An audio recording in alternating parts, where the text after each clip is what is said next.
RPSC का पसंदीदा प्रश्न है और पिछले 2 सालों में तो ज्यादा ही पसंदीदा, ज्यादा ही आता है।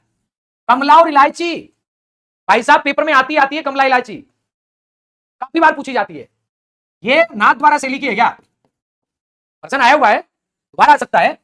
और नाथद्वारा शैली की बात करते हैं भाई साहब, याद रखिएगा राज सिंह, यानी आप ये कह सकते हैं नाथद्वारा शैली की बात आती है, आप कह दोगे राज सिंह का काल ही तो इसका स्वर्ण काल है और राज सिंह का काल इसका प्रारंभ काल है। और इसमें था क्या, यानी आप ये कहेंगे मेवाड़ और ब्रज शैली का प्रभाव था इसमें, सीधा सीधा आप कह दोगे मेवाड़ और ब्रज शैली का प्रभाव।